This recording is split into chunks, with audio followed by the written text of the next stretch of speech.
देखो, ये सॉल्यूशन का पार्ट 1 है और सारे के सारे सॉल्यूशन का जो कॉन्सेप्ट है, उसके फॉर्मूले हैं और ये सब उसके सारे को मैं कवर कर दूँगा। एक बार देखना। और ये फॉर्मूला का जो सीट है ना, मैं इसको कहीं पर कहाँ डालूँ यार? अच्छा, मैं टेलीग्राम पे इसका चैनल बना के वहाँ डाल दूँगा, ठीक है? वहाँ से इसका नोट्स ले लेना और बहुत मज़ेदार तरीके से सारी चीज़ों को रिवाइज़ करना और क्वेश्चन बनाना, ठीक है? क्वेश्चन कहाँ से बनाना है मैं वहाँ पर बता दूँगा टेलीग्राम पर, ठीक है?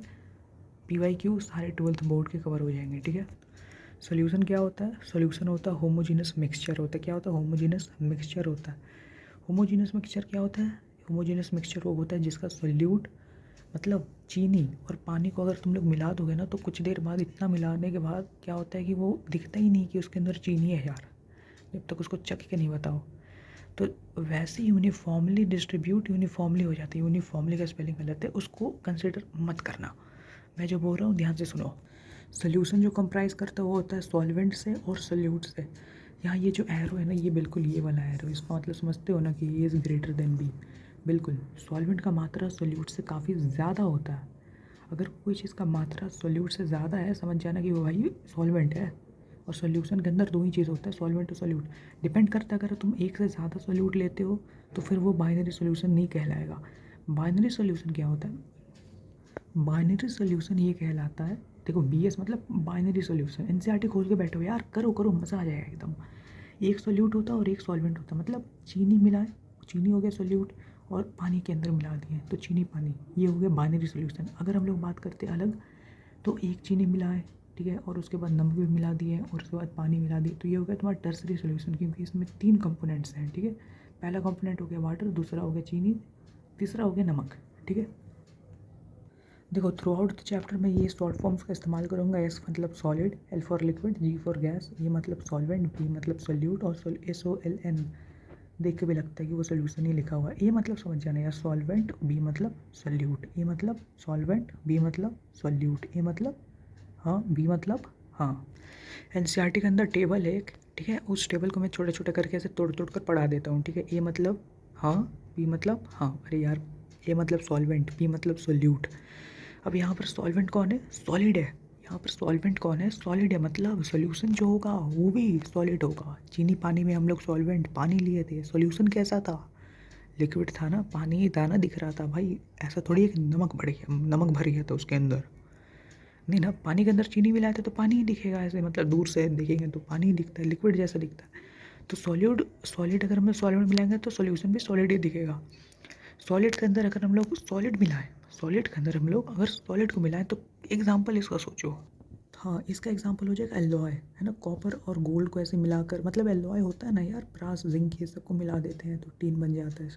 स्टील मिलाते हैं तो आयरन और पता नहीं कार्बन को ऐसे मिला देते हैं तो स्टील बन जाता है तुम्हारा। तो एलॉय मतलब सभी को पता होता है क्या होता है। अब तुमको सॉलिड के अंदर लिक्विड मिलाना है, सोचो ये थोड़ा सा। हाँ, NaHG अमलगम, ठीक है? अमलगम क्या होता है? अरे अमलगम होता है जो, जैसे लिक्विड हो गया सॉलिड हो गया, दोनों अट्रैक्ट हो गए ना, तो उसको अमलगम कहते हैं। जो यहाँ पर एक अमलगम हम लोग पढ़ रहे, कौन सा? सोडियम और मरकरी का अमलगम।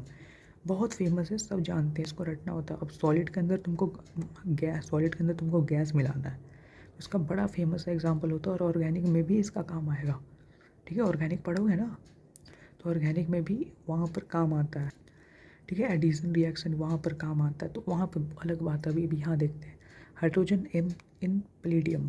हाइड्रोजन को प्लेडियम के अंदर हम लोग, मतलब देखो प्लेडियम एक मेटल होता है, तो वो मेटल जो होता है ना, देखो ये जो हमने नीचे में से देखो लिखा, तो हाँ देखो लिख दिया, ये जो प्लेडियम है नीचे और वैसे हाइड्रोजन है ऊपर में, ऐसे दोनों अट्रैक्ट हो जाता है, ठीक है? चिपक जाता है दोनों, ठीक है? हाइड्रोजन जो होता है प्लेडियम का सरफेस पे ऐसे जाके चिपक जाता है। हाँ, इसको एडजॉर्प्शन कहते हैं, लेकिन अभी ये देखो ना आगे सोल्यूशन बढ़ रहा है ना। अब देखो लिक्विड के अंदर तुमको सॉलिड मिलाना है, क्या होगा? Sugar in water, sugar in water, ठीक है? अब लिक्विड के अंदर लिक्विड मिलाते हैं, डेफिनेटली वाइन और वाटर दोनों को मिक्स करके आदमी, अरे यार पीते हैं ना यार, सभी को पता है कि जो वाइन होता है उसके अंदर पानी डाल के आदमी पीता है।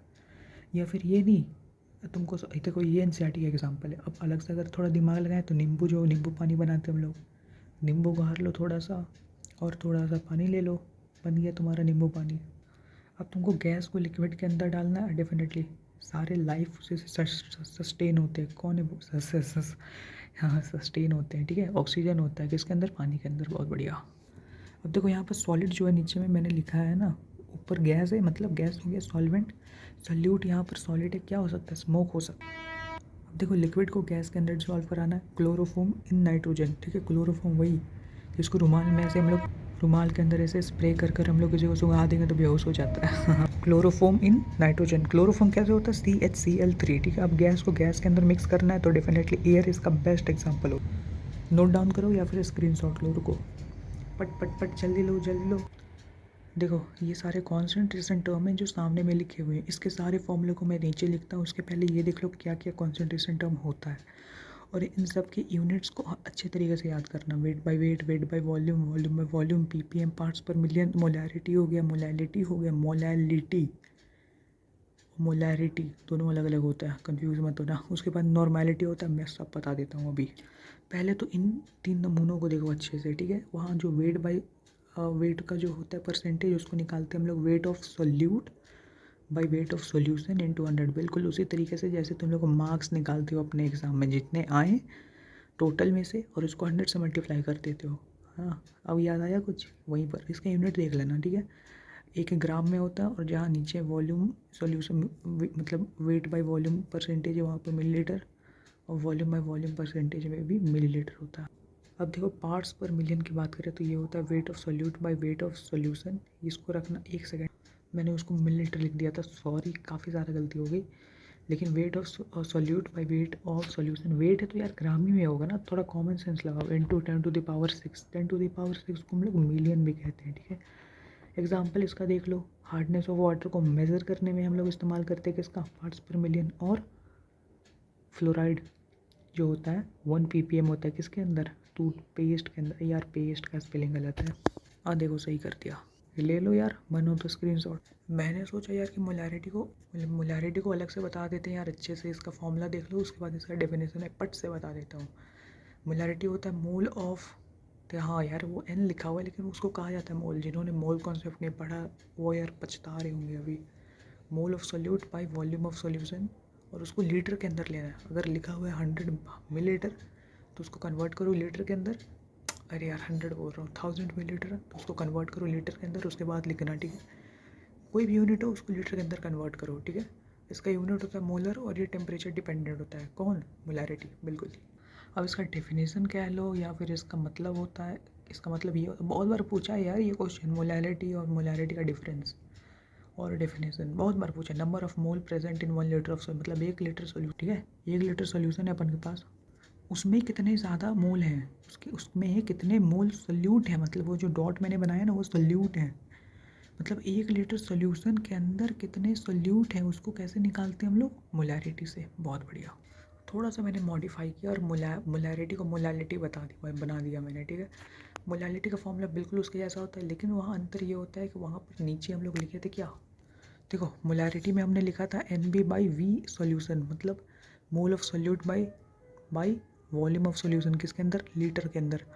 मोलैलिटी में हम लोग क्या कर रहे हैं कि नीचे में देखो वेट लगा दी, और किसका वेट, सॉल्यूशन का वेट नहीं, सॉल्यूशन देखो अभी मैं तुमको क्वेश्चन देकर फंसाऊंगा, देख लेना फंस जाओगे, किसका, सॉल्वेंट का लेना है, और इसका यूनिट होता है मोलल, और ये टेम्परेचर डिपेंडेंट नहीं होता है, क्यों, क्योंकि नीचे वॉल्यूम नहीं आता। अरे देखो यार टेम्परेचर डिपेंडेंट का क्या कॉन्सेप्ट है ना, कि टेम्परेचर गर्म करने पे जो वॉल्यूम होता है ना लिक्विड का वो फैलता है, वेट नहीं फैलता, ठीक है। अरे यार वॉल्यूम अफेक्ट होता है ना टेम्परेचर से, थोड़ा तो समझो, बिल्कुल, हाँ समझ गया लगता है यार, नहीं समझे यार। देखो 1 लीटर पानी है, उसको हमने गर्म करा तो वो भाप बन के उड़ जाएगा, और वाइल अगर हम लोग 1 kg कुछ और चीज़, वो 1 kg लेते हैं तो वो 1 kg जो होता है वो वेट होता है, और वो वेट जो होता है वो डिपेंड नहीं करता है टेम्परेचर के ऊपर।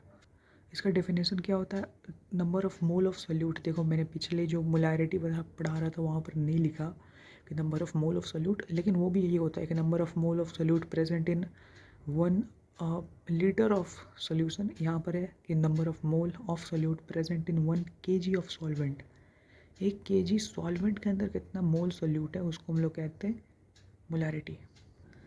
देखो वेट बाय वेट का एक पतला सा एकदम क्वेश्चन है, वही कि हम लोग को वाटर का वेट बताना है, किसमें 10% weight by weight solution of glucose in H2O, ठीक है। अब देखो 10% वेट बाय वेट का क्या मतलब है, अभी उस समय नहीं बताया था, अभी इसका मीनिंग, इसका फील दिलाता हूँ। 10 gram solute in 100 gram of solution. तो यहाँ सोल्यूशन 100 ग्राम है। फॉर्मूला क्या था, weight of solute by weight of solution into 100। यहाँ 100 ग्राम सोल्यूशन है और 10 ग्राम क्या है, सोल्यूट है। 10% का ये मतलब होता है, 10% वेट बाई वेट का ये मतलब है कि 10 ग्राम सोल्यूट है किस में, 100 ग्राम सोल्यूशन के अंदर। किस में, 100 ग्राम, 50 ग्राम मत लेना। अब जैसे क्वेश्चन में दिया हुआ था कि 10% है ना, तो यहाँ पर 10 ग्राम ग्लूकोज है सॉल्यूशन के अंदर। क्या पूछा है, वेट ऑफ H2O। सॉल्यूशन किससे मिलकर बना है, ग्लूकोज और पानी से। ग्लूकोज कितना है, 10 ग्राम। तो कितना होगा भाई, सॉल्वेंट कितना होगा, H2O कितना होगा, 90 ग्राम होगा ना। यार देखो अब देखो ये थोड़ा सा मतलब हो गया, मतलब पतला सा एकदम कैलकुलेशन कह सकते। देखो और समझो इसको आराम से, समझाऊंगा नहीं मैं और बार बार। यार देखो सोल्यूशन जो होता है ए और बी को कंप्राइज करके बनता है, मतलब सॉल्वेंट और सोल्यूट को मिलकर। तो तेरा सॉल्यूशन ने दिया हुआ है वहाँ पर 10% वेट बाई वेट का क्या मतलब है, 100 ग्राम है तेरा सॉल्यूशन और 10 ग्राम क्या है, सोल्यूट। सॉल्वेंट का पूछा है, तो अब ऐसे कर लो। अब देखिए एक और थोड़ा सा कॉन्सेंट्रेशन टर्म आता है, नॉर्मेलिटी। नॉर्मेलिटी होता है तुम्हारा number of mole into n factor. और नंबर ऑफ मोल नहीं है यार, वो होता है मोलैरिटी इनटू एन फैक्टर। ठीक है, मोलैरिटी है, मोलैरिटी। ठीक है, क्या है, मोलैरिटी है। तो मोलैरिटी सबको निकालना आता है, हाँ आता है। एन फैक्टर कैसे निकालते हैं अभी सिखाता हूँ। अलग अलग के लिए अलग अलग होता है, मतलब एसिड के लिए अलग होता है, बेस के लिए अलग होता है और सॉल्ट के लिए अलग होता है। अब जैसे एसिड के लिए जो number of H+ ion furnace, जब हम लोग उसको पानी के अंदर डालेंगे तो कितना हाइड्रोजन आयन देगा। तो H2SO4 में 2 हाइड्रोजन है, तो 2 हाइड्रोजन वो देगा। हाँ, तुमको लगेगा कि इसके बाद ये 4 को क्या लिख दिया मैंने। ये देखो एक्सेप्शन है, ये तुमको याद रखना है। वैसे तो जितने हाइड्रोजन आयन होते हैं, जैसे H2SO4 में कितना है, 2 हाइड्रोजन है, तो मैक्सिमम वो 2 को देगा हाइड्रोजन। इन फैक्टर का यही मतलब होता है कि कितना H+ आयन फर्निश करता है। लेकिन उसका एक और होता है कि जो H+ आयन इलेक्ट्रोनेगेटिव या फिर ऑक्सीजन के साथ चिपका हुआ रहता है वही निकलता है। तो छोड़ो वो स्ट्रक्चर का झोल है, अभी नहीं करना, बट से रिवीजन करनी। ये 3 को याद कर लो। H3PO3 में 2 होगा, H3PO2 में 1 होगा और H3PO में 1 होता है, H3BO3 में 1 होगा।